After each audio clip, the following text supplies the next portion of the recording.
Okay. Don't know who is all going to be here. But we'll find out.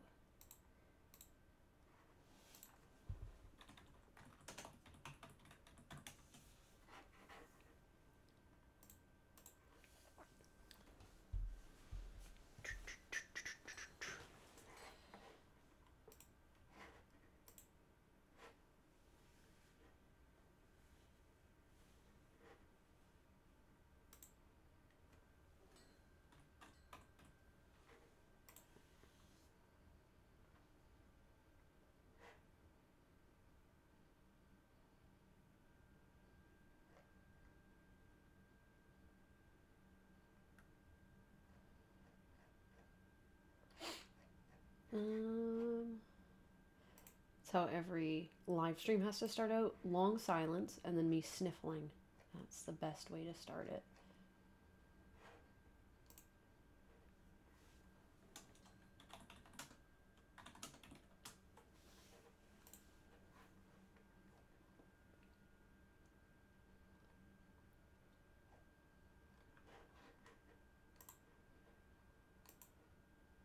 Whoop, that's still open.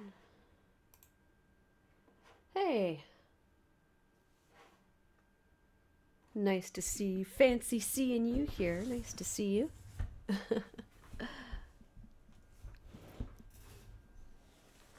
Just adjusting my microphone.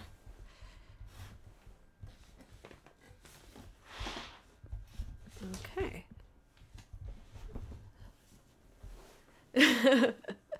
We must stop meeting like this. I don't know why, but that suddenly reminded me of Daniel. We can't keep doing this. Shrimp heaven now. Shrimp heaven now.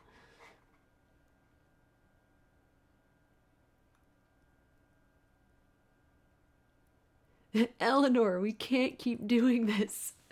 Actually, it would be Michael saying it, so it'd be Eleanor.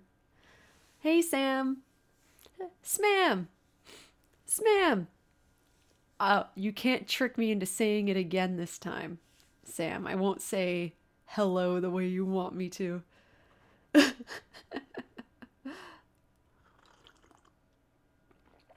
Do you want me to do it? Do you want me to do it? Like, very badly? How much will you pay me?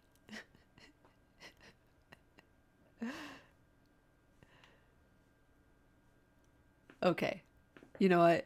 You know what? You don't have to pay me. I'll just say it. I'll just say it. A corn chip?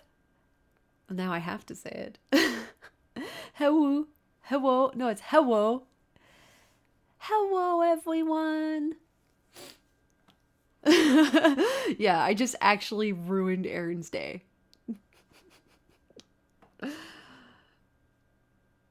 Man, the joke's on you. Don't even have a soul anymore. Didn't have one to start with. I just got a free corn chip.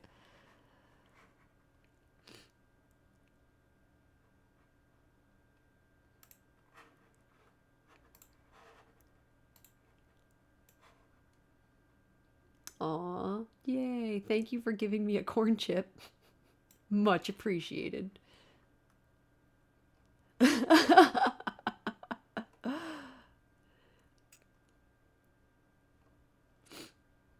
Yeah, Alan sold his soul so that he could be miserable for forever.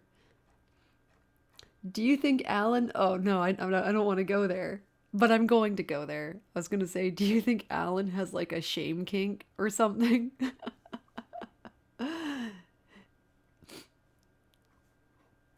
Or like he needs somebody to dominate him?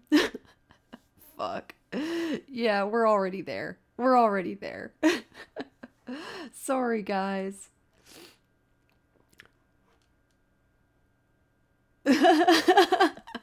Hey, Ren. You did come at exactly the right moment.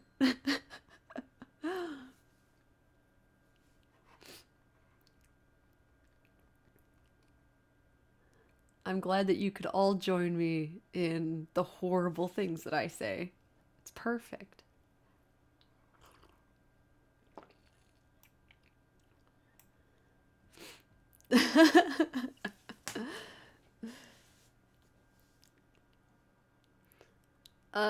Yeah, so I figured today, it's been a hard day, for everyone, I think. So I figured let's try to add a little bit of something soft to the day, and let's do some reading and hang out for a bit and just have a good time. Um, I'm gonna be reading chapter 2 of uh, Sam and Aaron's fic, The Return of Imagination.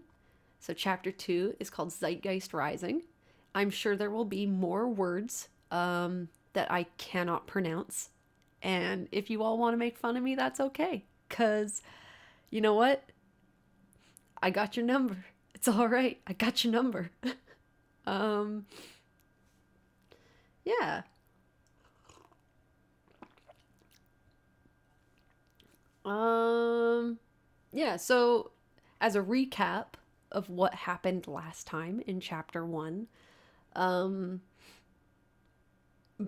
basically the facility had that fog rolling through it, and people were kind of losing themselves, and doubt and the zeitgeist um, were kind of taking over. Uh, Everything went to shit. Sam, yes. Uh, let's do something soft. Plunges into the most bad feels possible. Um, so basically, I feel bad trying to explain this, because I'm not very good at like explaining stuff. But yes, I did read. I read the first part of the comic where Blair gets pulled into what looks like is going to be like a Jurassic Park kind of. He's being pulled into dinosaur times.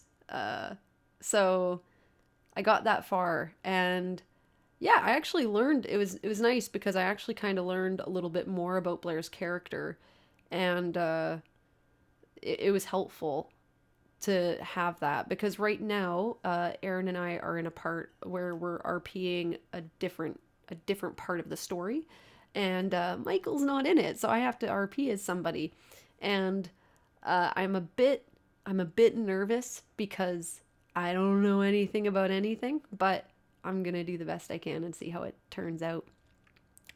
Just a quick check. Do I sound okay? Like, am I loud enough for everybody? And everything's good.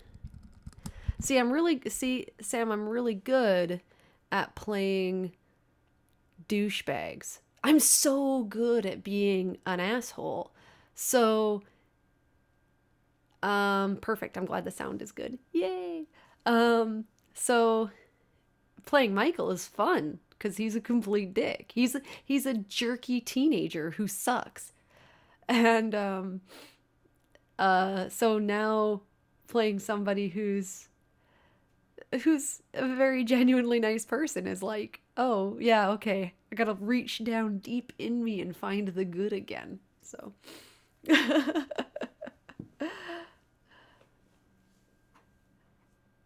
I love writing. I think I still love absolute favorite thing is when he's just taunting the captain, and he sees the emotional reaction that his words have on the captain, where it's like this like that awful feeling that drops into his stomach, and it makes him feel kind of sick, and he's just like, oh, I wonder if I can do that again. Like it's just such a mean-spirited thing. Oh my god, I love it. Terrible. Um yeah. um yeah, it's the benefit of being able to see in 9 dimensions. You can see what effectively hurts people. It's great. Um so yeah, going back to this though, what we were doing was, so the basically Doubt and the Zeitgeist have kind of taken over the facility, and they're mind controlling people, and we have the team going up to stand up against them, and Blair has just stepped into becoming the Dreamfinder again. And the summary is: the Dreamfinder is back, but so is the Doubt, and they've got a new partner, the Zeitgeist. With a storm of fear growing overhead, the team must venture through an enslaved Epcot Park with a target on their backs. Why did Dreamfinder erase himself? And what the heck is going on with the innovations? Innovations? I've not actually seen that word yet, so there we go. What the heck is going on with innovations? There we go. See, I've already messed up.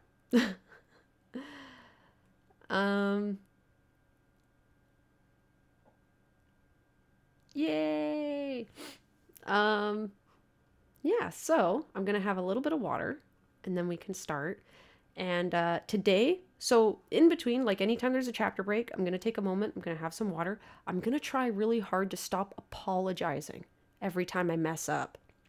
It's a very hard habit to break, but I think it's better for everyone if I don't apologize and I just reread it and it's fine.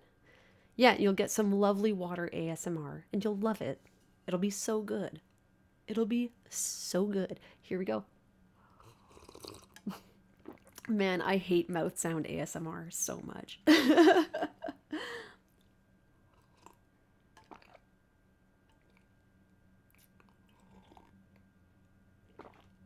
Okay, I'm just gonna move my microphone over. Knock everything over. Oh, and so next, before I start, really quick, I just want to say next Saturday, let me just check the date really quick. So I'm moving, and I'm going to be moving on the 12th, next, not this Monday, but the Monday after.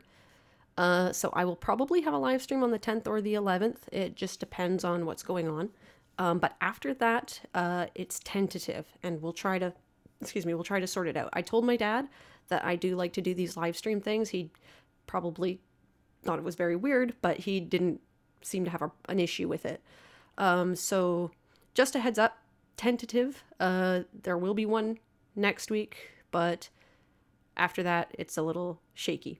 Because I'm moving across the whole country. So the whole dang thing, well, not the whole thing, most of it. I'm moving across the country, so it's quite a big endeavor, and I'm not even packed yet. Awesome. But yeah, so let me pull this up, and we will get going.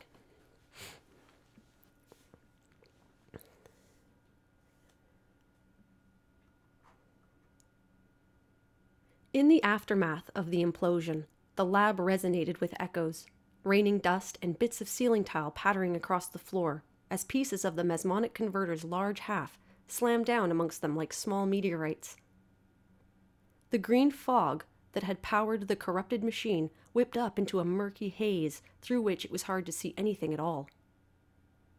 The lab was like a nightmare theater gone mad. Shadows and blurry shapes everywhere, and a bright high tone jangling in the air. Ellie crawled out from beneath the bathtub-sized piece of domed metal sheeting that had protected her like a crab shucking its shell. Her hair was standing up around her head in a mad halo, and as she reached Alan and grabbed his shoulder, he yelped out loud as a zap of static electricity jumped between them. "What?" she yelled over the singing in her ears. "In Pete's name just happened!" She winced and ducked, yanking Alan down behind the twisted metal remains of the converter as Doubt's screech of fury cut through the confusion overhead. "It's him! The Dreamfinder! Get him!" Figment wheezed out a cartoonish puff of smoke from his mouth, and it took a moment before it registered. He felt it, a feeling he hadn't felt in a long, long time. Before he could dwell on it, Figment felt an arm around him, scooping him up like a football. A guard came out of the fog at them, and Figment yelped. The person holding him faked left, nearly stumbling as they went right, but they found their balance. Ellie felt a hand grab her shoulder. Up and at him, Ellie. Come on. It sounded like Dean, but it was different somehow. She managed to grab hold of him, and they dragged Alan behind, heading for the door. From the noise behind them, Ellie could have sworn that they had most of Dr. Channing's lab staff on their heels. She felt sick and shaky, and for the first time found herself wondering why she and Dean hadn't gone under with everyone else. Everything had been normal. Hot and irritable and a bit off kilter, but normal. Up until that moment in the equipment room. Now reality had taken a sharp right turn into Crazy Town, USA, and she could only guess that all of her coworkers in guest services were standing around somewhere, huffing up green fog or stuck playing type monkeys like Alan had been. And why wasn't she? Why wasn't Dean? The fog zombie closest on their tail made a grab at her, fingers whisking through her hair. She yipped and put on a burst of speed. Maybe this wasn't the exact moment for critical analysis. The stairs to the second story uncurled in front of them, green mist pouring sluggishly down the steps like a Stygian river. And the three of them pounded up and around the curve into a wide, mostly empty area usually reserved for press events. Figment wriggled free and shot forwards, tiny wings working overtime. Behind here! There's a door! There was. It was a very small door, artfully set flush into the corner and half hidden in the shadows of the mural that stretched around the space, but it was big enough, and they crawled through it just a crowded through it just a hair's breadth before the first of their pursuers made it up the stairs. The door slid shut behind them, plunging everyone into darkness. They waited, holding their breath. Ellie's hand scrambled in the dark, finding the nearest other hand, and she clung to it.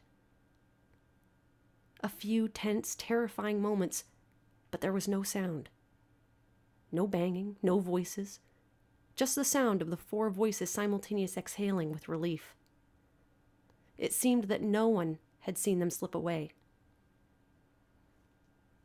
Everyone here? A voice cut through the darkness, and Ellie jumped before she realized it was Dean's. It sounded so different, so self-assured, that it took a moment for her to recognize it. Ellie? Here. She found her voice, squeezing the hand. Alan? Present. He groaned, sounding like he was still catching his breath. Figment. Right here, came a voice to Ellie's left. Give me a second.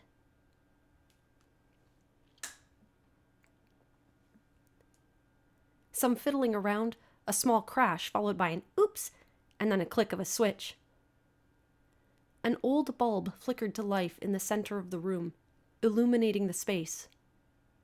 It was a medium-sized room, the right wall taken up by a floor-to-ceiling bookshelf.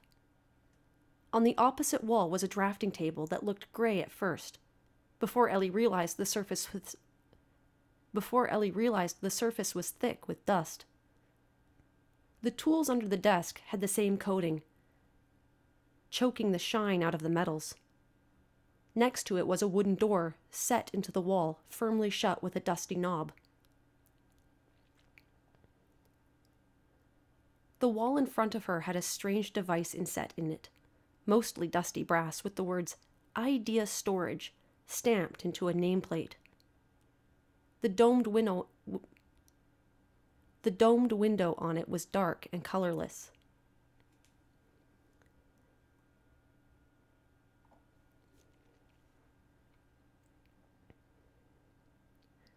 There was one corner that seemed almost completely untouched by dust, just to the right of the odd device. Various knickknacks were arranged next to a small pile of clothes, a top hat lying on its side nearby, All the wall space about a foot up. All the wall space about a foot up from the floor was covered in childish scribbles, painted on in various mediums. A pile of books, presumably pilfered from the nearby bookshelf, lay on the floor, looking well read.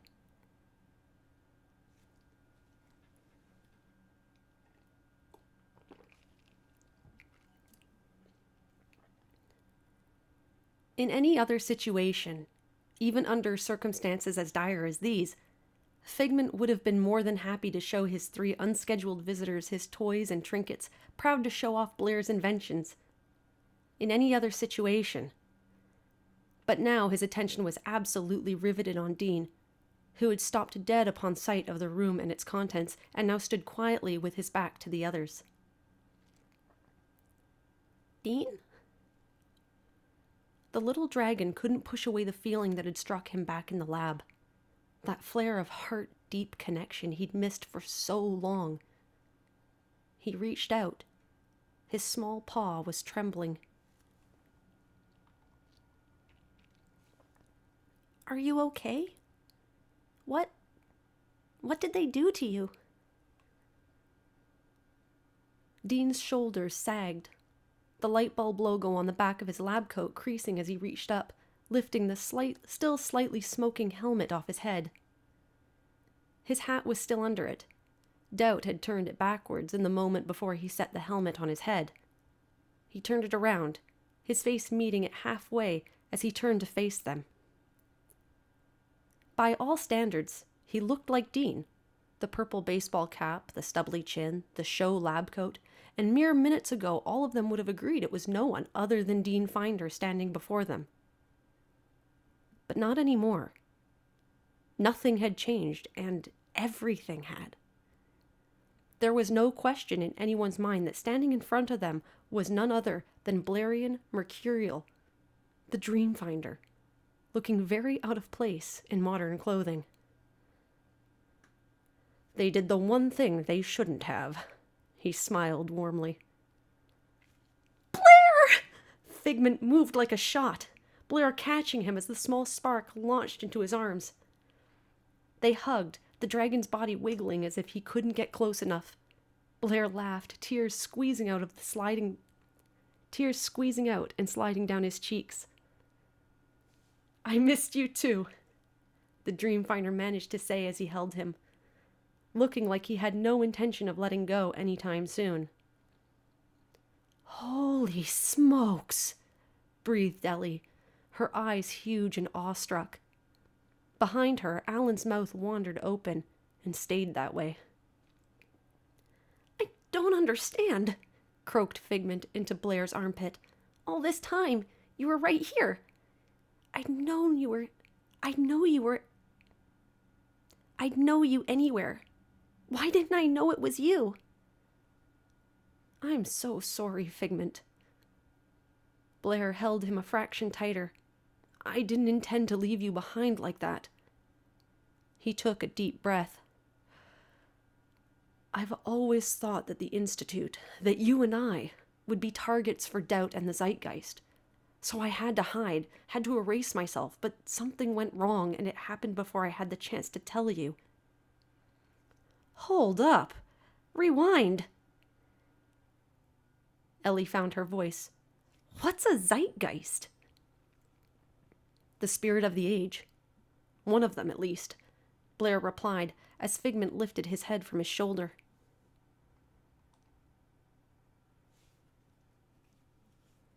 And not a particularly... I'm just trying to figure out who's reading here. Sorry, one sec. Here we go. And not a particularly good one.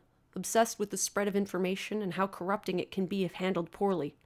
The Doubt is a nightmare and feeds off the misgivings of people. I'm afraid you all just met both of them in a horrid team-up I was hoping would never happen if I hid in the first place. But, Dreamfinder. Figment looked up at him. His big yellow eyes were wet with tears, joy, and pain all at once. We beat the Doubt. Don't you remember? We can face anything as long as we're together. You didn't have to hide.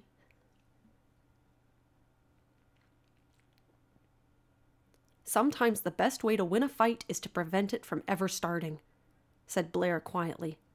I thought it would be worth it, as long as I could protect everyone in my absence, and I planned to leave a trigger to wake myself up once the threat had passed. I had no idea how quickly it would happen. I was trapped in the identity I made to cover my tracks. Figment, please believe me, if I'd known, if I'd never have...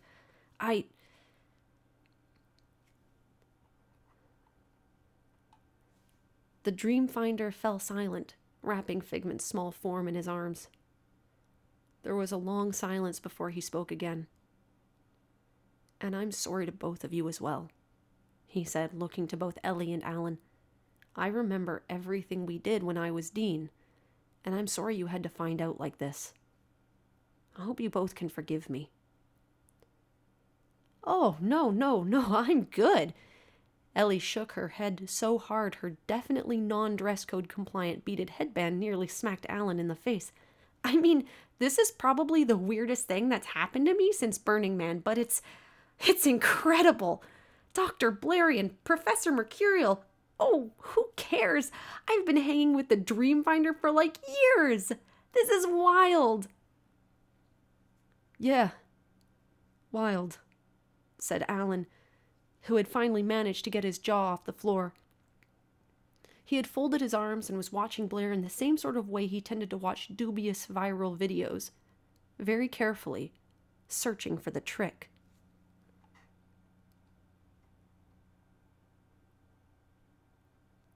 I know what you're thinking, Alan, the subject of his scrutiny said, and I hope this means we all can still be friends. I am Dean, more or less, and Dean is me.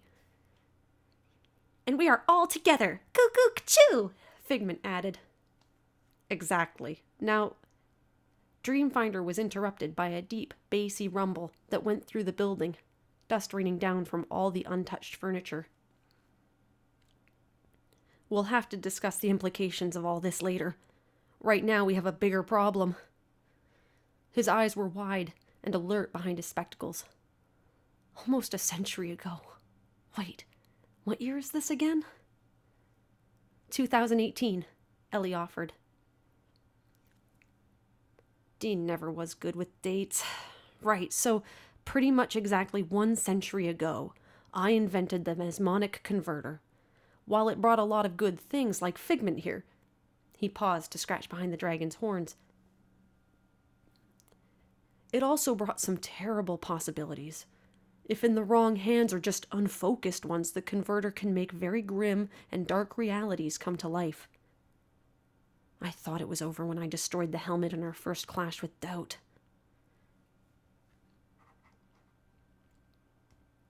All eyes turned to the battered helmet, temporarily forgotten on the floor.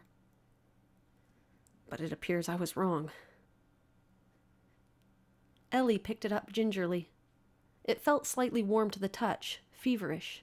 She turned it over, chewing her lip. I gotta say, it looks really undestroyed. Different helmet, Ellie, said Blair with a smile. The Institute's asked me to create this converter for research purposes. I saw it as an opportunity to make some improvements to my original design, but I had to leave it unfinished when I... Okay, Mr. Dreamfinder, sir, Alan broke in. Do you think maybe we should save the exposition for a point when we aren't potentially about to get hunted down at any second? If you used that thing to... He waved his hands in a worried little jazz. Save the day before you can, do it again? Please? Now? Yeah. Figment pawed away the last of the tears, starting to smile again. Imagine up something nifty, DF. Blair smiled as he took the helmet back from Ellie and turned the dial on the side. The helmet hummed, the noise growing rapidly louder in pitch, before it all gave out. It jumped in Blair's hands as it coughed and sparked in a tired wheeze like a backfiring car. One of the goggle lenses popped out and clattered to the floor. Oh my. Blair's lips pursed. That's not good. What happened? Asked Figment, who had hidden behind Alan's shoulder at the noise. Restoring me must have fried it, Blair observed, turning the helmet over in his hands. Not a problem. I hid away some replacement parts for just such an occasion. Neat, said Ellie, just as Alan said, where? Not too far, said Blair. We might have to watch our step out there, but I don't think getting hold of them should be too much of a problem. First of all, though... His gaze meandered across the dusty old room, taking in the tools and the memorabilia Figment had hidden away. With the helmet smoking gently under his arm, his free hand fiddled with the lapels of Dean's rumpled lab coat. Since we're here, I won't be a moment. Chapter break. Water break. I love playing Figment because he's always just so happy and so bubbly, and he's like so much excitement.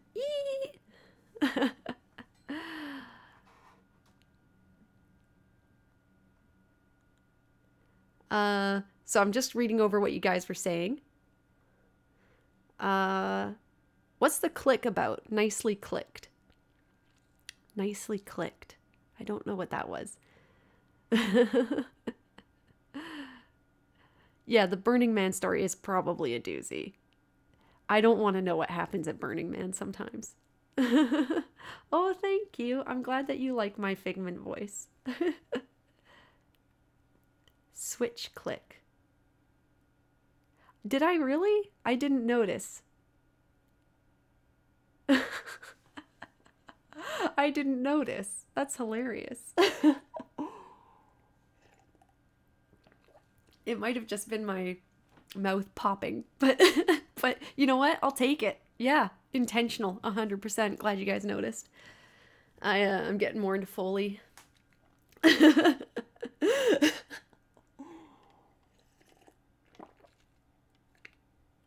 You know, just upping my game all the time. It's hard to do when you're so good the way I am. Just...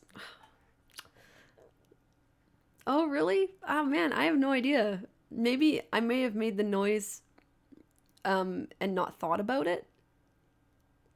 Like, I don't know. I don't think I meant to. But I do find sometimes my mouth makes little clicky noises. So maybe it was my mouth accidentally doing a clicky noise. I don't know.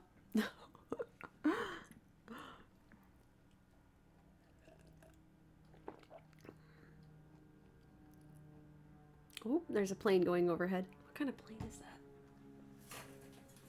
It sounds different. See, normally what goes over my house is like... Well, I do get a lot of light traffic, but I get a lot of like 777s and 787s. And then in the middle of the night, I'm pretty sure a 747 goes over because it's horribly loud. Horribly loud. Anyways,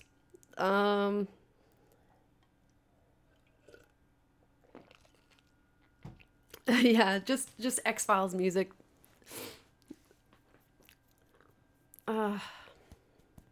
No, but I really like this. I think the thing that I struggle with is knowing the emotion for each thing, because sometimes, and it's not any fault of the work, it's normal when you're reading something that usually a paragraph starts with somebody saying something, and then afterwards it'll say what the emotion is that they're saying it with.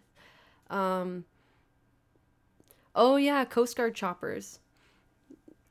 Yeah, we have, near here we have Helijet, and Helijet uses Sikorsky's, like Sikorsky S-76s, and they do like ambulance stuff, and it's not too bad where I am, but over by the school, like those things are loud. They're not that big, like it's probably not as loud as the Coast Guard ones, but God.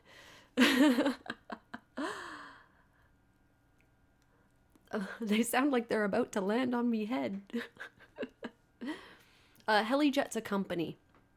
Helijet is a company over on Sea Island, which is where the YVR airport is.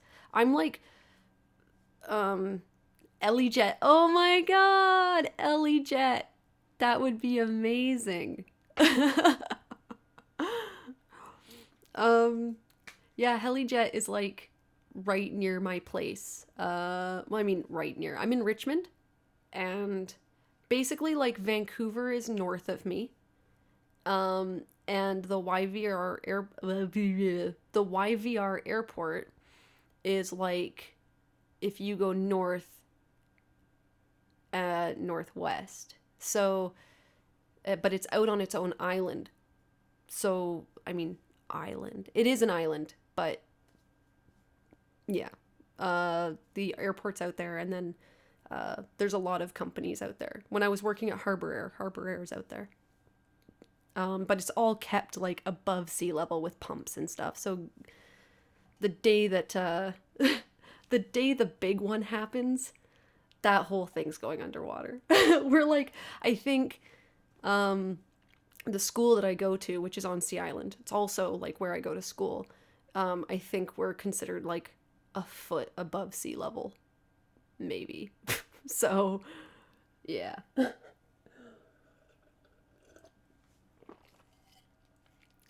So as long as the big one doesn't happen in the next 9 days, I'll be all right.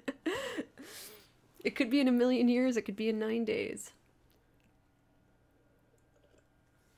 I like that though. Ellie Jet. Ellie Jet is perfect.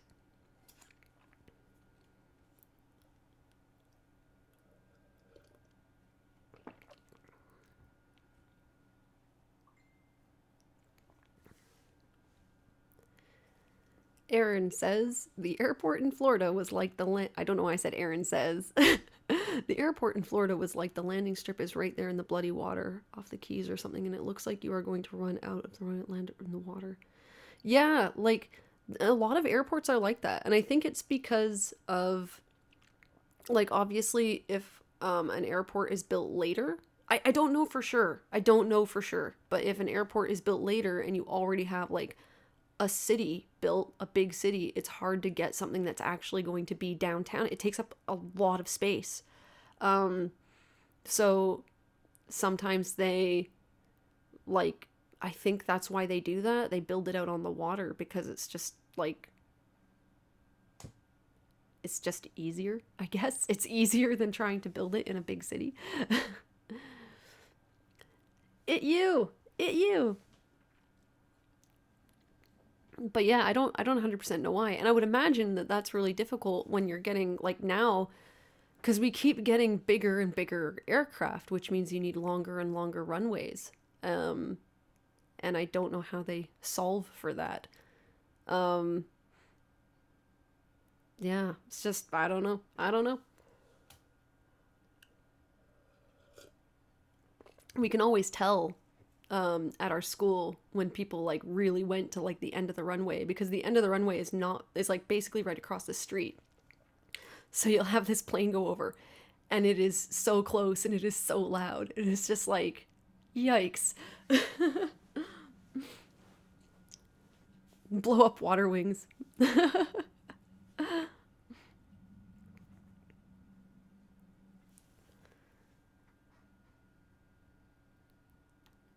All right, I should probably start. I was looking for the next break, so it looks like it's not for a little bit, but that's okay. The first one was quite long as well, but I felt like I was doing an okay job. We'll see if I can keep it up. Let me drink some more water.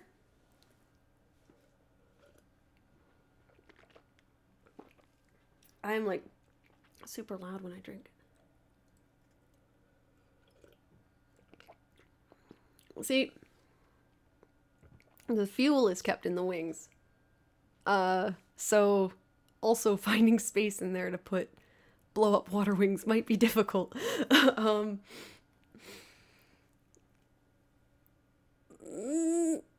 Okay. All right.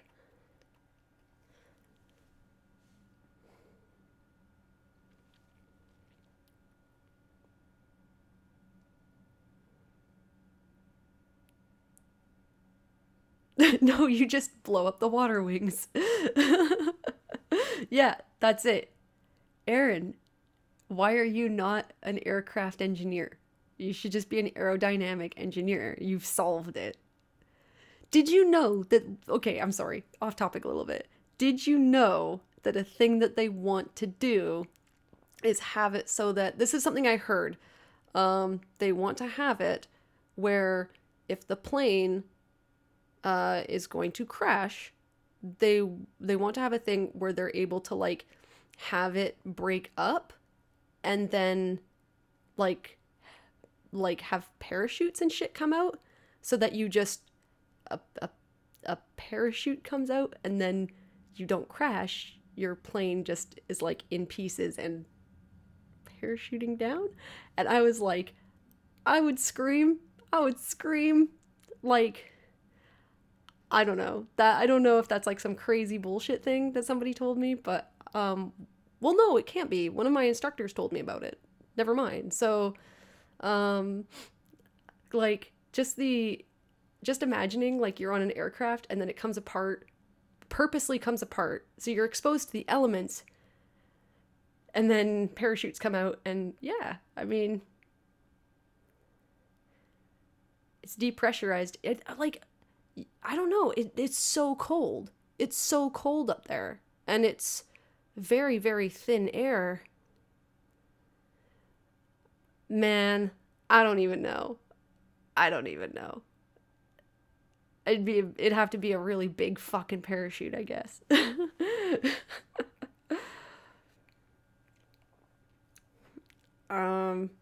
Anyways, okay, I will get going. I will do this. I mean, maybe I'm fucking bonkers and like it's not true, but I'm pretty sure one of my instructors told me about that and I was like, what the fuck?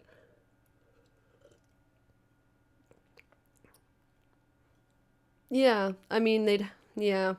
Well, those actually don't supply you with like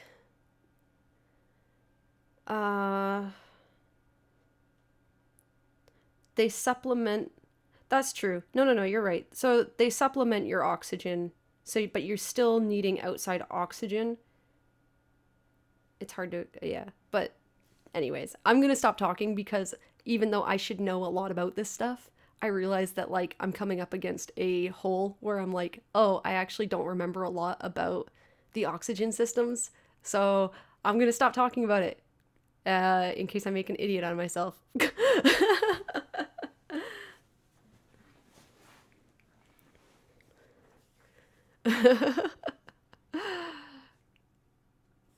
Okay.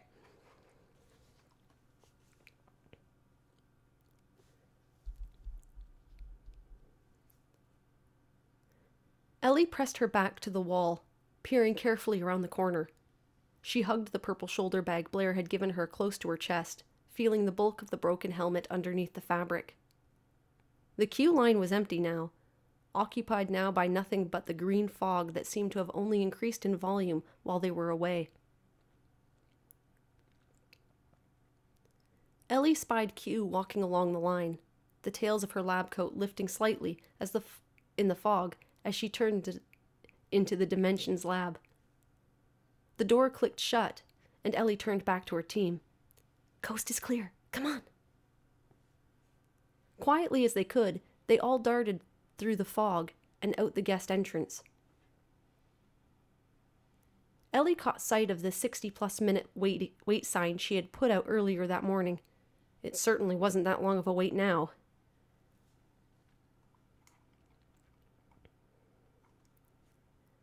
Blair set his top hat back on his head, looking and feeling more like himself now that he had his old suit on. The park was eerily quiet.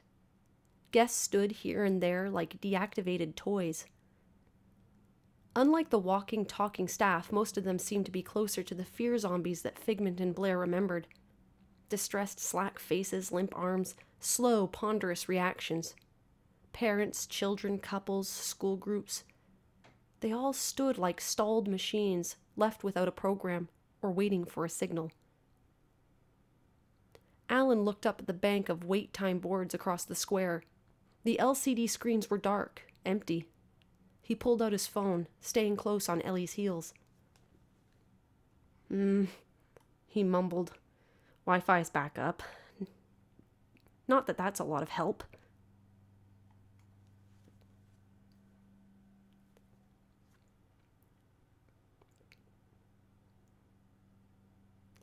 at Orange Country Sheriff's Office, SOS, Epcot Park overrun with zombies. Yeah, that totally won't get ignored. I'd call in a bomb threat, but I kind of like the idea of not going to jail if we survive this. At them? Blair asked, Figment never drifting more than a foot away from him at all times. What are you talking about? Twitter? Alan said, his statement turning up into a question as they walked under the monorail overpass. Below them were plaques depicting important scientific discoveries, but they completely obscured by the green fog covering the ground. Twitter. Blair trailed off, as if he was trying hard to place what the word meant. Yes, remember? I showed you. Alan cut himself off. I showed Dean.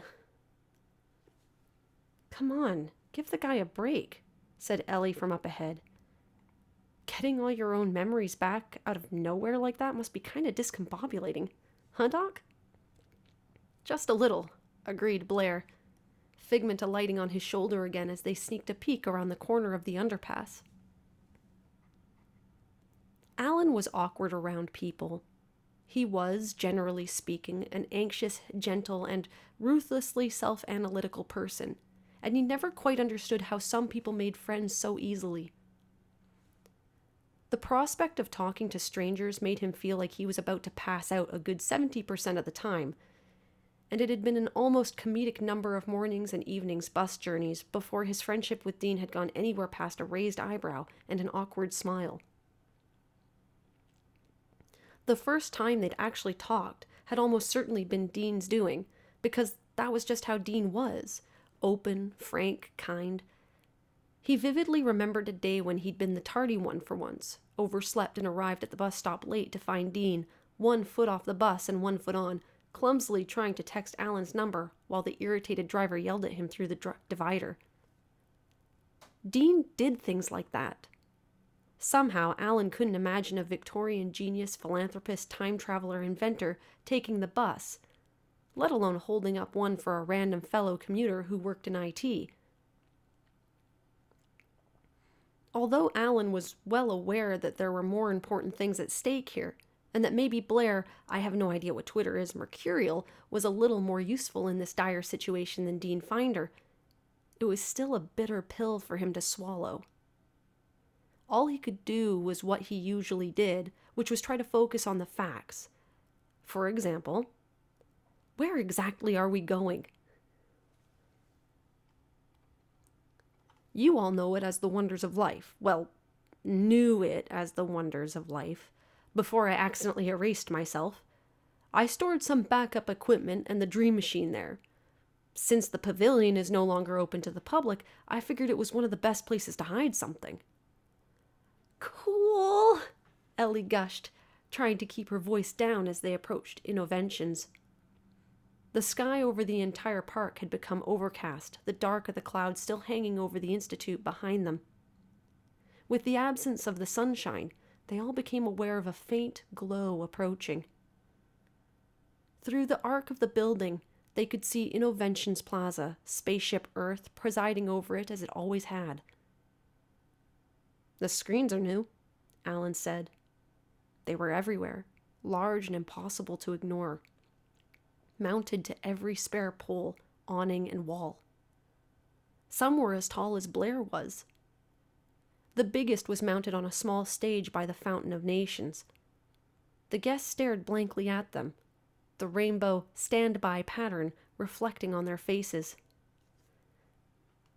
Kind of a boring show, said Ellie dubiously. Figment flitted past her, touching the nearest screen with a stubby claw. He looked back to Blair, confused. What are they for? I don't know, Figment. The Dreamfinder pushed his hat back thoughtfully. If you remember, the Doubt was able to communicate basic instructions to the people in its control without the need for any kind of information relay. I'd swear these people seem to be under exactly the same sort of influence. Well, I think it's safe to assume whatever they're for, it's not something good, Alan said warily, eyeing a group of 3 young women staring at the nearest screen. They all had their phones out, hands limp at their sides. But again, can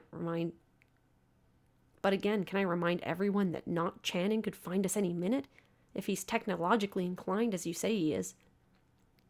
Right, the Dreamfinder agreed. Come along now. They started striding across the plaza towards Mission Space.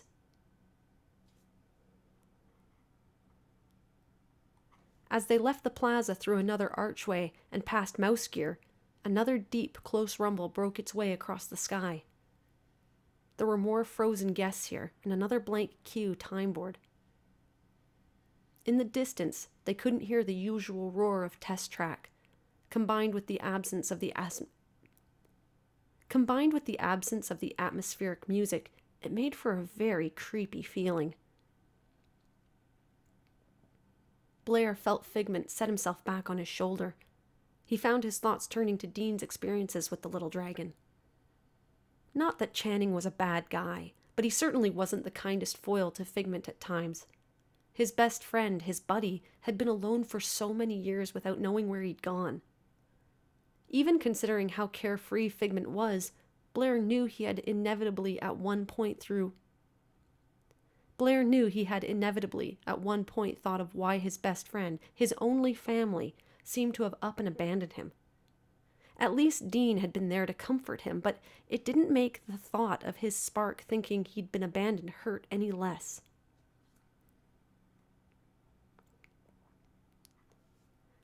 It had seemed like such a simple idea on paper. It was hard to describe to anyone who'd never worn the mesmonic converter how it slipped into his head each time, sorted through his thoughts, how he had to guide it with exactly the right balance of an easy yet vigilant rein as it leafed through the information stored there. The discipline involved to make sure it stopped in the right place, pulled the right thing out of the busy index of his mind. He'd known what he'd wanted, the shape of the things he needed to hide from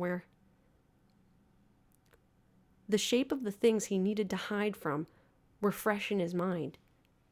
He'd felt them through the converter in the first place, after all, and he wasn't about to forget that feeling in a hurry, the cold, familiar touch of the doubt, and something else new and fast and rapacious and slippery as an eel. Far away, but hungry and searching. To evade them, he'd needed to be small, dull, beneath notice. Ordinary. He'd formed the idea exactly. And still, after all this time, he'd failed to appreciate the power of the mesmonic converter. It hadn't just turned him into Dean. He'd wanted to hide, and it had hidden him. It had rearranged reality itself to hide him. It had swept Blair Mercurial away like an inconvenient cobweb, and Dean Finder had woken up in his apartment with a headache and the lingering feeling that there was something he'd forgotten to do. Before that, he could only just touch the memory of the change itself. It hurt, like the faded pain of a sore tooth. Just as it was too late, he'd realized what was happening, that he wouldn't even know that he needed to wake up. He'd tried to stop, but it all moved so fast he hadn't had time. He'd tried. No, that memory hurt too much, Blair thought to himself, and slightly tilted his head into Figment as they walked. He'd have time to dwell on it later. "Oh, I don't like this," said Alan under his breath. He was on his phone again, nearly walking into Ellie as she slowed. "Look, official YouTube channels streaming the same test pattern, and, oh boy, Channing, Winters, Selinsky, Brainerd. Looks like everyone with any kind of social media accounts linking to this thing." "I'm gonna check on Facebook," said Ellie. "Hey, friend me." I don't really use Facebook. I mean, I have one, but..." Alan squinted. "Did you really post a selfie back there?" "Escaping from work, literally. Hashtag zombie apocalypse, hashtag weird stuff, hashtag dreamfinder, hashtag best day ever? We're literally in mortal danger right now. Yeah, but it's a really good photo. As the two started comparing Facebook feeds, they didn't notice Dreamfinder beginning to lag behind. Hey! A pair of yellow eyes in his visage caught his attention back. You okay, buddy? What's the term? Out of my league here, Figment. These phones, the internet, the social connectivity, even I couldn't imagine a world like this in 1910. Much less now. Ellie took another selfie, setting off a round of protests from Alan as she hunched over her phone, already posting. I knew this was how the Zeitgeist operates, and I hoped being Dean would prepare me, a new perspective to help navigate this world, but... He patted his coat pockets, pants, breast pocket. He'd left Dean's, his phone, in his lab coat. I don't think I learned very much of anything at all, and now I'm in the same position I was the first time we faced the doubt. The fog around Blair's feet grew thicker. Figment hummed. But you didn't grow up with all this stuff like Ellie and Alan did. I bet it's just a matter of time. Come on, Dreamfinder. When have you ever come up against any kind of doohickey or thingamabob you haven't been able to figure out? Blair couldn't help but smile, shyly. Perhaps you're right, Figment. He trailed off, his eyes taking on that far-off, dreamy look. He was thinking, getting an idea. Figment knew that look, even with his eyes closed, and he bounced a little on Blair's shoulder. Now he knew his best friend was back.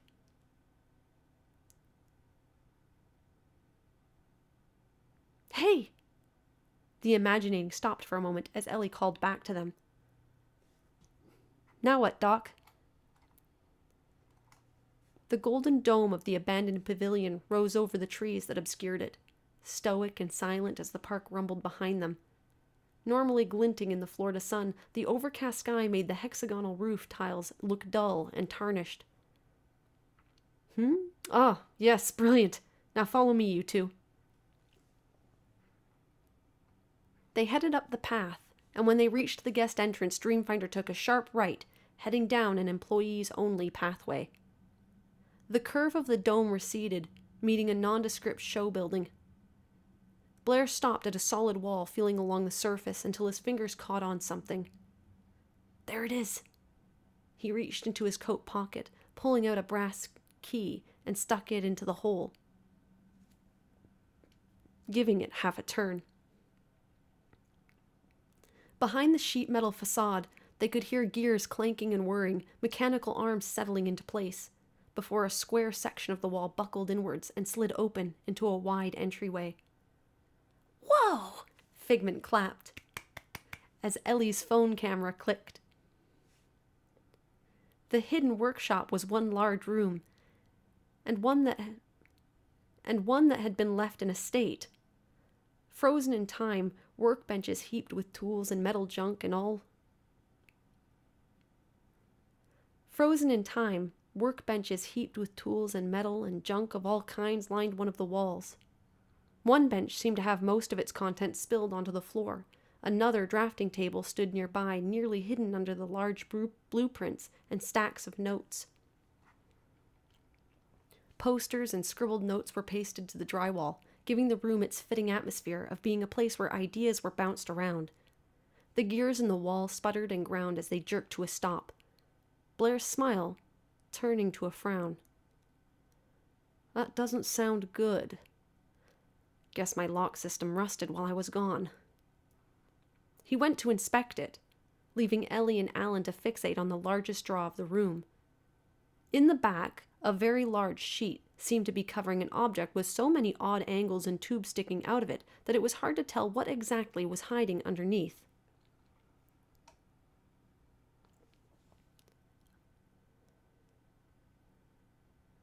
All those people mobbing this place for wine samples and hors d'oeuvres every year, and they have absolutely no idea all this was just through the wall, said Alan. Through the wall, said Alan, picking papers up from the dusty tiles. Ellie unpacked the helmet from her bag and set it on the drafting table as she passed, her eyes fixed on the mysterious shrouded object. Never one to stand on ceremony, she took hold of a corner and gave the heavy tarpaulin?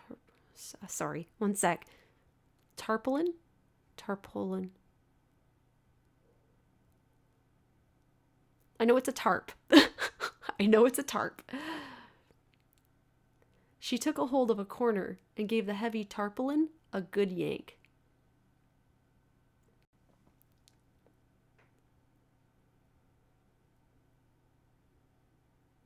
It slid to the floor, revealing the strangest contraption she'd ever seen.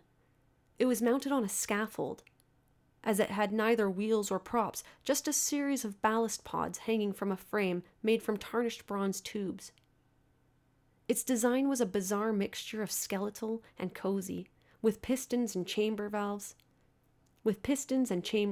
valves and dials everywhere, a red leather chair with an ornate padded back and a sagging rear compartment that seemed to have been sewn, of all things, out of a red tartan blanket.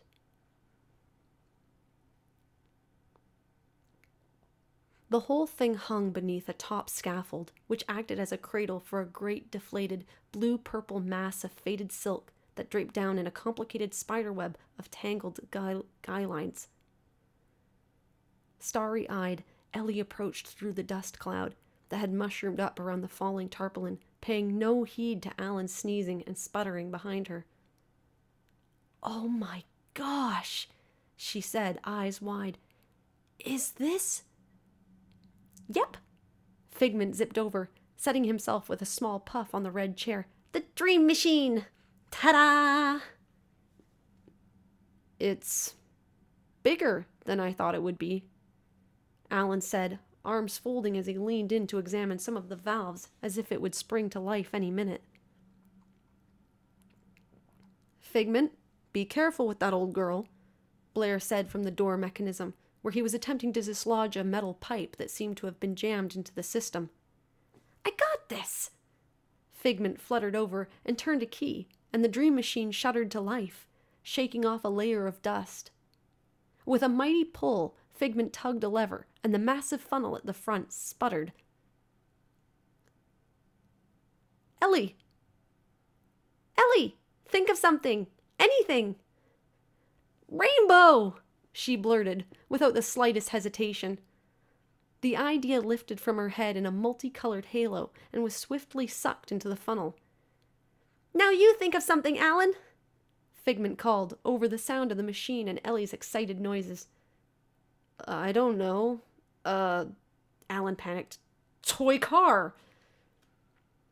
The machine tugged the idea from his mind in a green blur, and once it was in, Figment pulled a different lever. The machine shook and sputtered, even more dust shaking off before it let out a little ding. Figment zipped behind the chair and emerged, holding aloft a small toy car tinged in a rainbow spectrum. "Ta-da!" He tossed it to Alan, who juggled with it in surprise before catching it properly. "See, Blair?" the little dragon cried, gleefully swooping back across the room to land on Blair's shoulder. "We've still got the old magic!" "It really does make something out of nothing," said Alan, turning the toy car over and over in his hands. "Not nothing," chirped Figment, flipping over in the air. "Ideas and notions, schemes, scintillas, dreams, emotions." Alan closed his eyes for a moment. "Okay. It makes stuff out of abstract concepts. That's all basically boiled down to names for electrical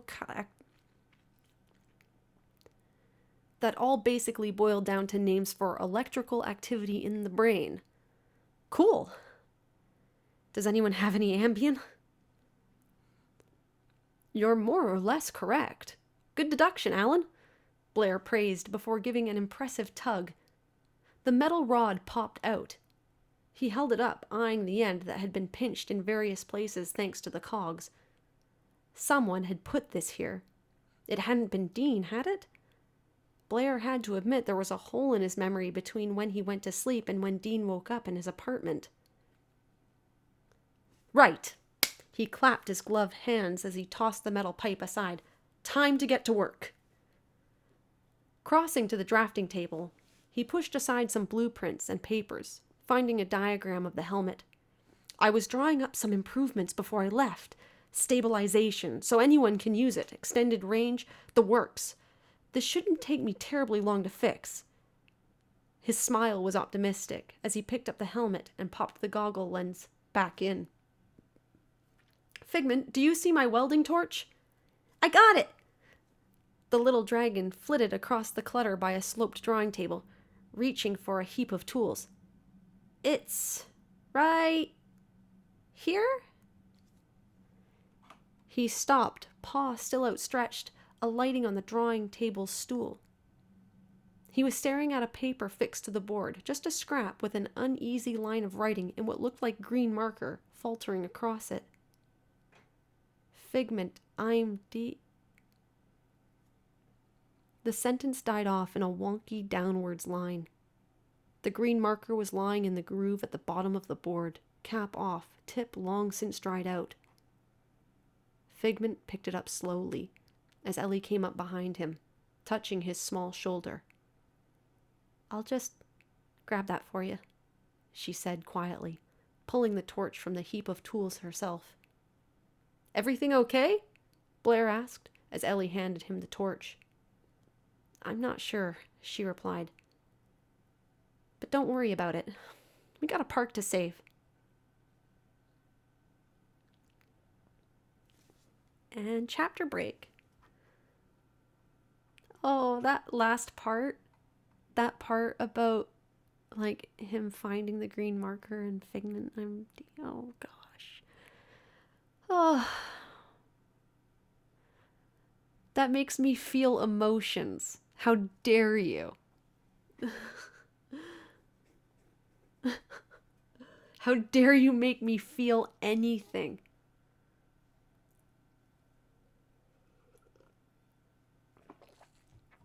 He tried. He tried to tell him.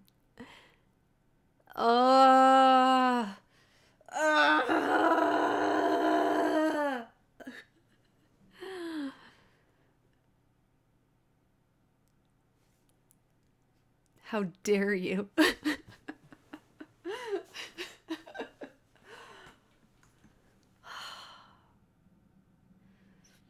But this is something that I have to say, like, this is why I love what you guys write, and this is, like, why I love what you guys are writing, because there's this story going on. I find that, like, there's tends to be two types of writers. There's writers who can write emotional stuff, but there's no plot, which is me. And there's people who can write plot, but they forget, like, emotion gets eaten up in that, and they can further a story, but they don't know how to stop and have a moment with the characters. And you guys are able to do both of those things. So you're having these things happen, and everything that's happening is forwarding the plot. They're moving forward, they're getting things together, but you have the ability to stop and have a genuine moment where you connect.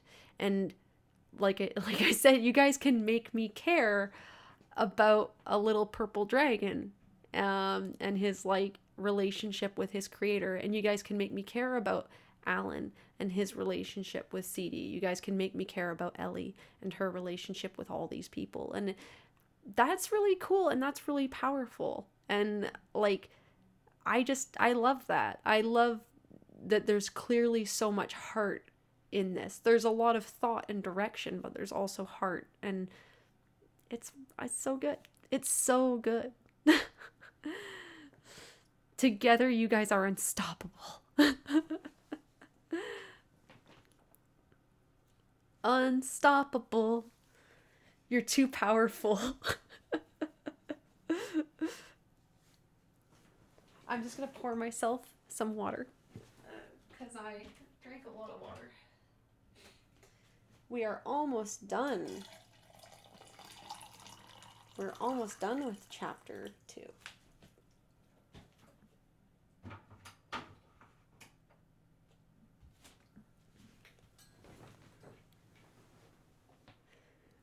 I think making me feel anything is evil. I don't know why. I just pictured like the whole thing with Michael. Man, wine would be great. Wine would be so good. Oh God. Guys, I haven't had wine in so long. Oh. But what I was gonna say was, I remind myself of Michael when he's like, he's got the balloon, and it's like, it's a total lie. He can't get them to the good place, but he's like, he, he, he's like, you're mad at me. She's like, no, I'm not mad. I'm just disappointed. And he's like, oh, come on. Everyone knows that's worse. Like, that's that feeling. Like, you only need two emotions. Was it confusion and anger? But you guys make me feel other emotions. How dare you? Everyone knows that's worse. Man, Sam, you don't know how much I long for wine. I do not have the money for wine.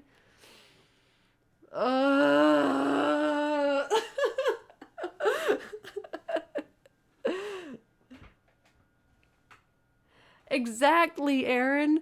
I don't think he knows that everyone knows that's worse. I think he feels that that is worse, and it's true. It's the first time he's ever felt a thing. And he hates it.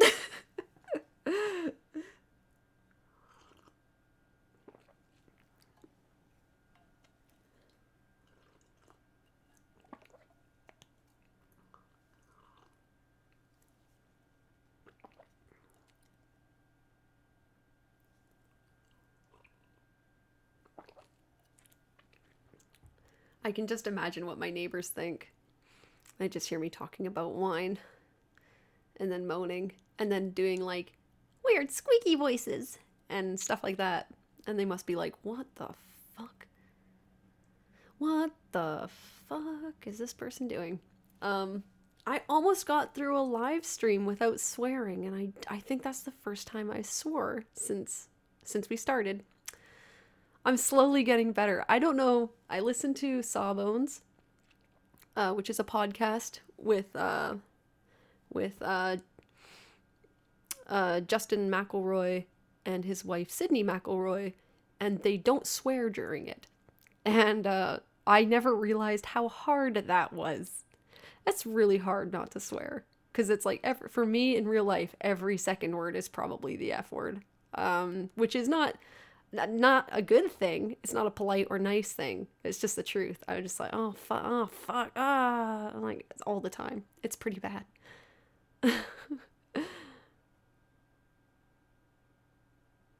Yeah.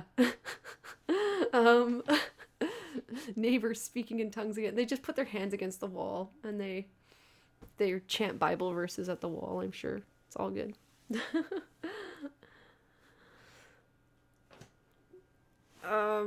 But yeah, no, it's actually a habit I really need to break. Like when I am talking to people and it's professional, I don't swear.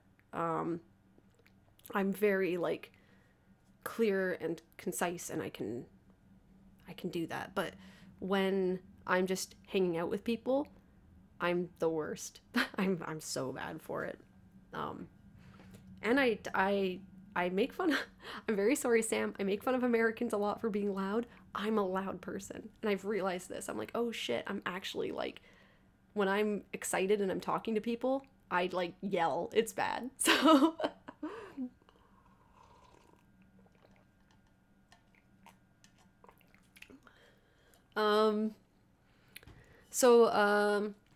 I hope when I am yelling, by the way, into the microphone, like when I'm doing little like figment noises or things, I hope it's not too loud. And it's not, I'm still not very good at working the mic.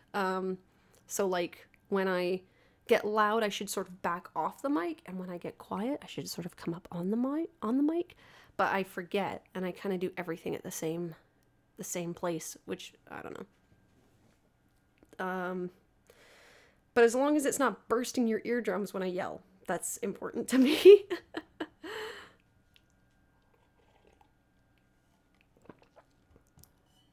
Oh, perfect. Okay. That's good. I have a pop filter, so like nothing should get through. But just the sound of it, I hope, is not too bad. But it sounds like it's good. So I'm just gonna pop to the washroom really quick, and then we can go. Oh, a pop filter is really good, Sam. Like it really helps with plosives. Because, okay, so here's me using my pop filter, and here's me not using my pop filter. And this is the same distance. I'm just gonna put this right down in front. This is with my pop filter, and this is without my pop filter, although it didn't do it too bad that time. But you can kind of hear it. I'm just gonna blow on the mic. That's me blowing on the mic, no pop. That's me doing it with the pop.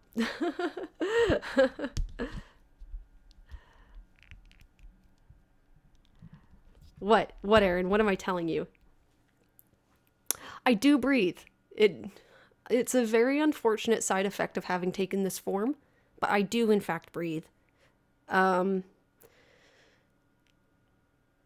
Unfortunate, and frankly unnecessary, I think, but I have been told otherwise by my doctor, so I'm gonna keep up with it.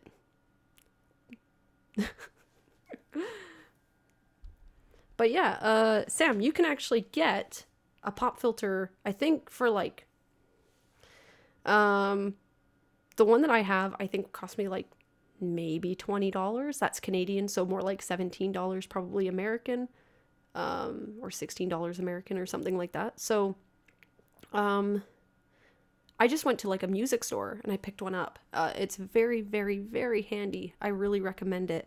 There's actually something I recorded for you, and I was really embarrassed because after I listened to it, I realized that my pop filter had slid over, and there's a little bit of a plosive in there, and I was like, oh shit, but you'd already put it in the video, and like you already had it up, and I was like, oh fuck, how did I not catch that? There's a plosive in there. Oh well, that's life.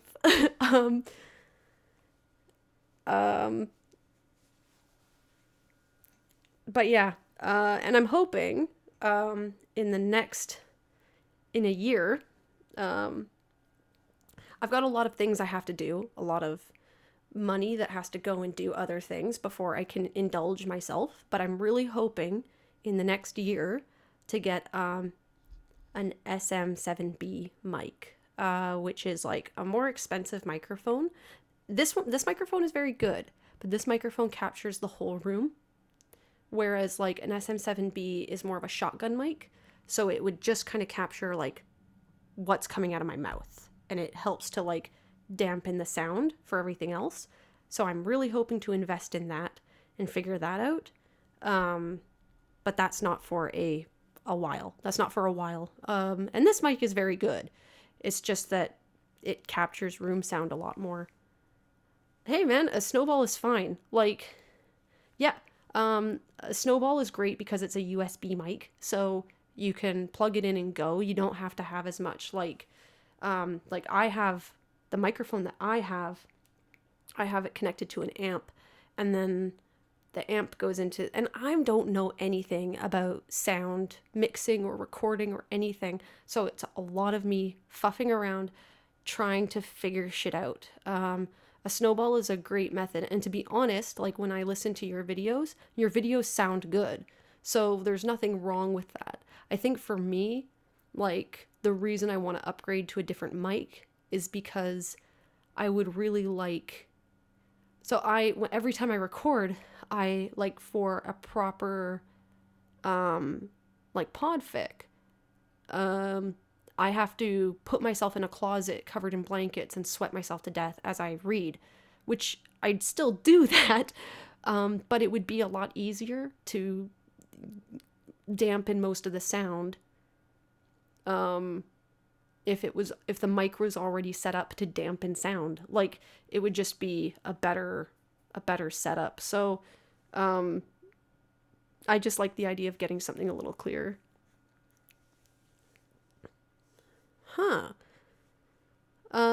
If you figure out what kind it is, Aaron, I might be able to help you figure it out. Yeah, traditionally a microphone is meant to capture sound. Yeah, I don't know what to tell you. But yeah, if you figure out what it is, we can probably figure it out together. You're not alone on it.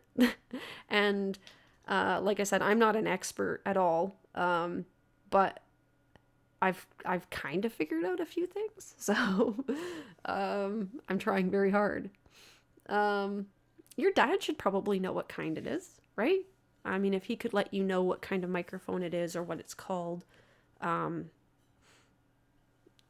we can figure it out. You are not alone. We can figure it out.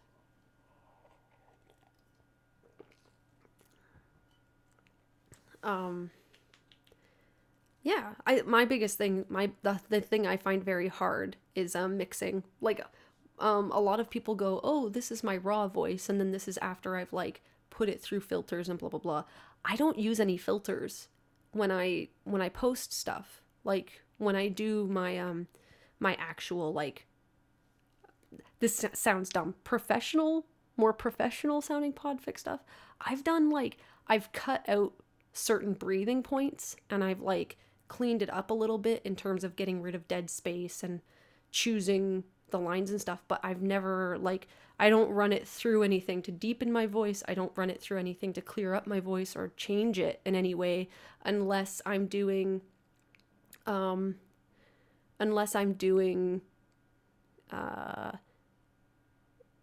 like in the Nightmare one, I have Tracy and Fern, and then what I did with that was I slightly panned Tracy one direction, slightly panned Fern the other direction, so that you could tell who was speaking when. And then I added a reverb to it because I wanted it to sound like he was in that echoey space, or that both of them were in like that echoey space. Yeah, a lot of people do that, Aaron. Alan goes through and he edits every breathing noise out of his audio. Lots of people do that. Sometimes it's not necessary. So audio is changing a lot now. A lot of people are okay with hearing breaths now. In the past, when it was like 1950s kind of radio-y kind of voices and stuff like that, a lot of people wanted it super clean, where you'd take that out. Yeah, we can't let people know we breathe. It's changed a lot, because now what everybody's looking for is casual, and they're looking for the person who has a casual voice and sounds like they're just hanging out with you and talking to you. And obviously it depends on what you're doing. If you are doing a voiceover for a business thing, they usually don't want it like that. But if they're doing something more like a charity or things like that, they want it to come across as really natural and casual. So that means just leaving in some of those breaths. And sometimes if I think a breath helps to accentuate a point, I'll leave it in. Yeah, I think when I was helping John with his audiobook, he was like, no breaths. I don't want to hear any breaths. And so I was helping him edit it. And I found that I would get breathless listening to it, because he wanted it to be very fast and no breaths, because he wanted to keep up the pace. But like, I found the whole time listening to it that I physically felt out of breath. Yeah, I think with songs, it makes sense to hear them breathe, and it feels more real to hear somebody breathe. Yeah, definitely. It's human, and it makes you feel closer to the person. I notice it most in musicals. Yeah. Yeah. Yeah, make your audience pass out. Yeah, it was I didn't enjoy it. I still edit out some breaths, because when I go to So when I go and I do stuff for Podfic, what I'll do is I'll take a paragraph and I'll read each sentence separately on its own. And I'll usually once is fine. Sometimes if I don't like something, I'll read it twice, and sometimes 3 times if I really don't feel like I nailed it. And then I will, with a paragraph, I end up editing it and chopping it, and all the pieces were all set at different times and then put together. And I usually edit out breaths and edit out all that stuff, so that it sounds, everything kind of flows how I want it to flow. Even though I think I'm actually gaining more confidence by doing the live stream stuff, because when I read stuff on here, I get through it and I go, I actually like, oh no, Sam, oh no. Okay, well, just so you know, this will be up. This will be up on YouTube. I'll start soon, because I realized that, actually, Sam, there's not very much left. If you want, I could start and we'd be done actually very quickly. Would you be okay with that? If you want to stick around, you don't have to. But I could start and we could do it.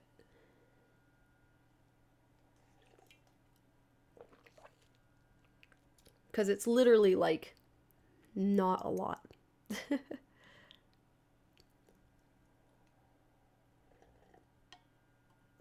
Okay, cool. All right.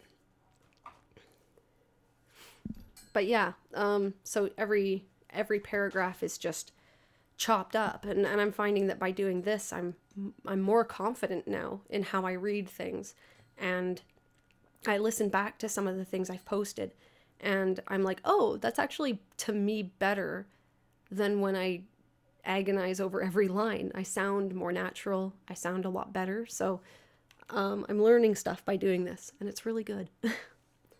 Okay. Like I said, I'll just really quickly use the bathroom, and then we'll get through this. And yeah, give me 1 sec.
Okay. Whoop.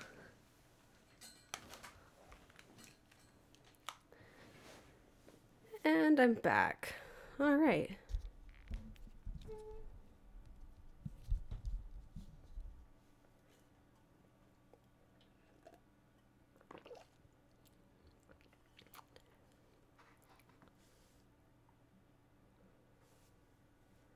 Hello. All right. So, I will get to work on this.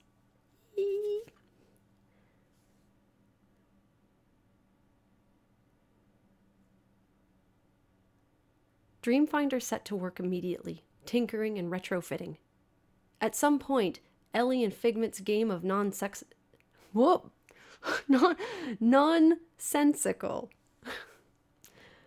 Yikes. Sorry. Okay.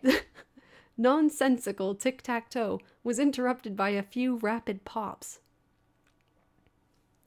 He did his best to relay what he was doing to Alan as he worked. And Alan, for his part, didn't have the heart to tell him that he was only comprehending about 50% of what Blair was babbling on about. Soon the helmet announced itself operational again, with a warm hum, and Blair could feel it come to life in his hands. Got it! I knew you could do it! Figment deserted the board he and Ellie had drawn in the dust on the floor and shot to Blair's side, clambering to peer over his head to the helmet in his hands. Good as new! So, what's the plan? Said Ellie eagerly, getting up. She'd shucked her lab coat, tying it around her waist. Alan slid down from the table he'd perched on. The plan is, the Dreamfinder here does his thing, and we stand behind something solid. He cracked his neck stiffly, glancing at Blair. No offense, sir, but it did already blow up once.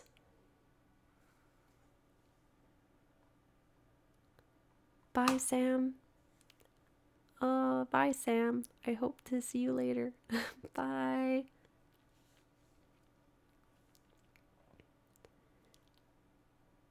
Actually, I was hoping one of you would be willing to give it a try. Nope, Alan said quickly. No way. Oh, me! Ellie waved her hand. Me first! Hold on. Blair held the helmet out of her reach. Let me give it a test first. The mesmonic converter isn't something you can just put on. You need to be focused, calm, and have a specific idea in mind, or it could wildly misinterpret what you're thinking. He removed his top hat. His hair was still just as wild as it had been when he was Dean. It was quickly replaced by the helmet. Be careful, Figment spoke up from Alan's shoulder. Always. Blair closed his eyes, and after a moment the helmet started to hum. Alan felt something drop on his head. He looked up as a droplet of rain plopped on his nose. A few more drops, and then a rumble of thunder. The helmet sparked with energy as a small rain shower fell on Alan, Ellie, and Figment. A brainstorm! Figment exclaimed with a grin. It works! Dreamfinder! Better than we could have ever hoped, came a voice from the doorway. Green fog poured into the room, and just as Blair turned, a shadow whipped out, catching him in the eye. He spun, the helmet flying off his head, just before he hit the floor. It rolled as the shadow retracted, returning to the darkened, doubtful look-alike of Blair. The Zeitgeist stood firmly in the doorway, arms folded behind Channing's back. Thanks for doing the hard part for us, you old coot. Ellie scrambled for the helmet. Her fingers were inches from it when the dark rivulets of fog swirled up around her, making her choke and miss her grab. Doubt hooked it up out of her reach, an inky tendril snaking through the back of her shirt and yanking her up off the ground. I believe you were looking for this, partner, whispered the twisting shadow gleefully. The Zeitgeist held out his blackened hands, and the helmet dropped neatly into them. Perfect. All fixed up and ready to go. You did a number on the converter back there, but our talented staff had more than enough time to make the necessary improvements while you were running around out here. We were even starting to get bored. You really are slowing up, old man. The Zeitgeist lowered the helmet onto his head. Now, let's see what this thing can do. No! Blair pushed up with his hands, trying to rise, but it was too late.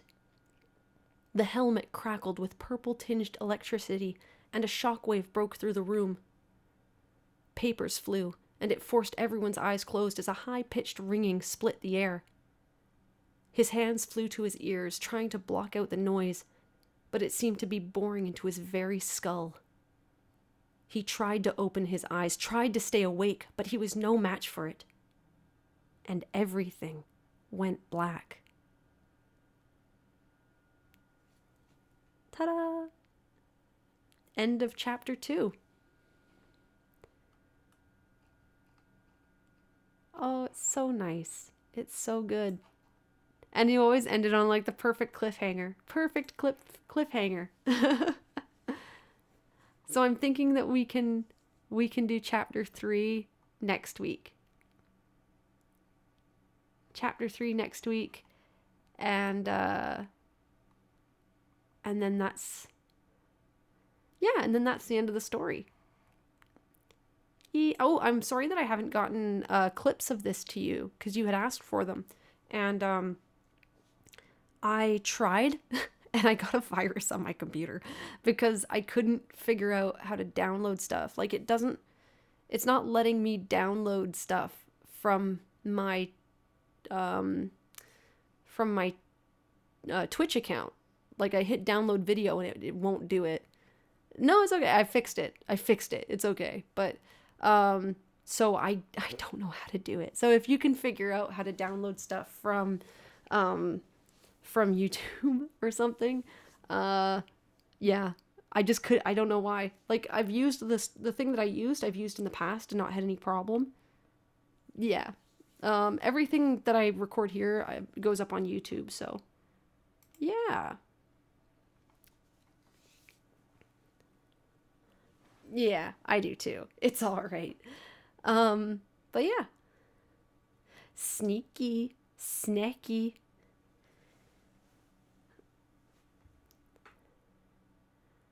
But yeah,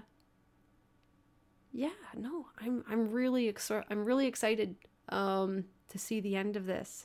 Even though I've already read it, it's a lot of fun. It's such a good story. So I'm looking forward to reading the rest of it next week. And if you think of anything in the meantime that you want me to read, don't hesitate to send it. Because even if I don't read it next week, because I think next week one chapter is enough to read. But the week after, if I manage it or things like that, we'll see what happens. I realized, because I kept talking about not being able to take my computer with me, and then I realized I can't take my computer with me, but I can take my hard drive with me, so that's what I'm gonna do. I am too. I'm excited for our RP, and I've got to write it.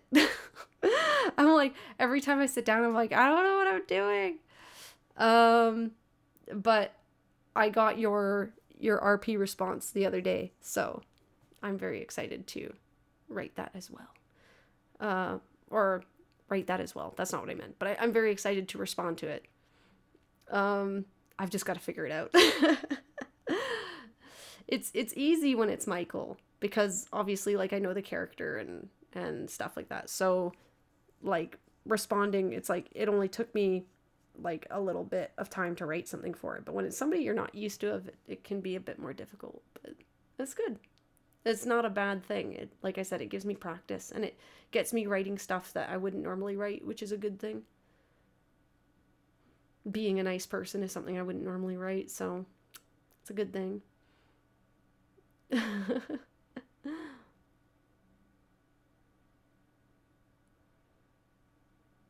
You wonder something. What do you wonder?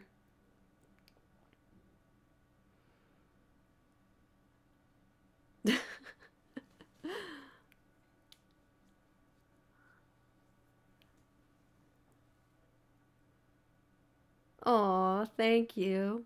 Blair is a good, like you. Oh,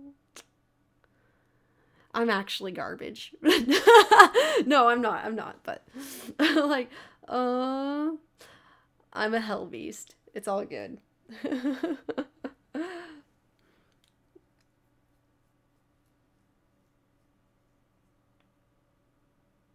What do you wonder? What do you wonder?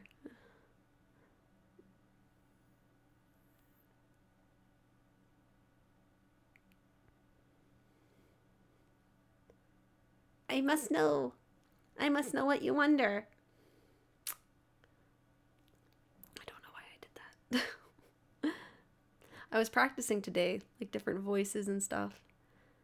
Because I don't, like, there's certain voices I can do. Anytime it's a guy, I can't do men's, like Eleanor is very natural for me. Figment is very natural for me. Like Ellie feels a lot more natural. Alan, I'm like kind of, I don't know. I struggle with Alan. I struggle with Alan, I struggle with Blair, and I struggle with Michael. So, but as soon as it's like a non-human or it's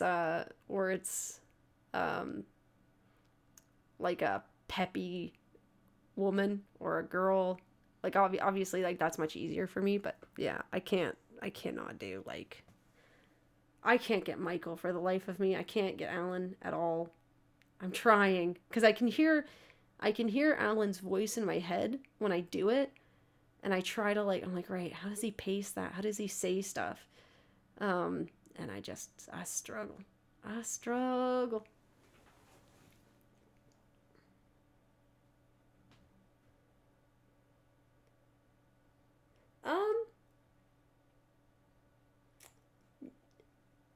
I don't know anything about writing. I just make it up as I go. So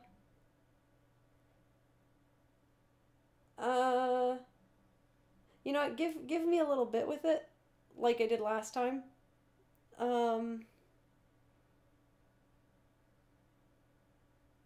What was noticeable? Oh yeah, okay, cool. I'm glad that there was a distinction because I tried to make Blair a bit more confident, a bit more like, sorry, I'm leaning backwards. I tried to make Blair a lot more confident, a little bit more enunciated because he's a proper gentlemanly type, not doing an English accent because I'd probably embarrass myself. And whereas Dean is a lot more like nervous and shy and yeah. And he's like Alan. I think Alan still has a bit of an accent, like very little, but I think it's still there. And so there's certain things, the way he says certain things, is like slightly different than what I'm used to of. And I can hear it, but I can't do it.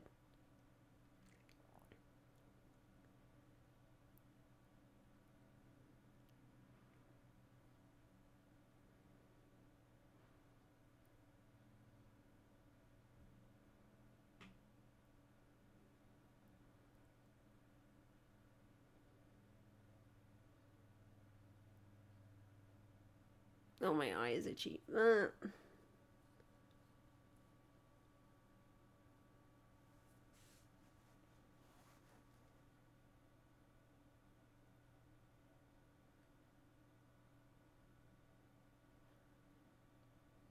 I just realized that whole time it was 4:20 and I didn't say anything. Missed my chance.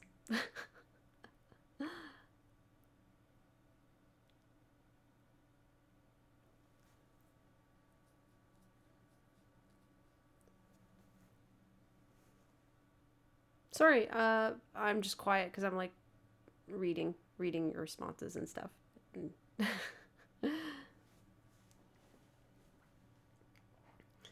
There's that the Dreamfinder in the ride is definitely American, and the Dreamfinder in the comics, Blair, who this version is supposed to be, they straight away start off being British, London, England. Yeah, it's, I don't know. Like, unless Dr. Channing, Dr. Channing, no. Unless the guy, whose name I just totally forgot, went and found Blair in America and brought him over. It's hard to know. Yeah.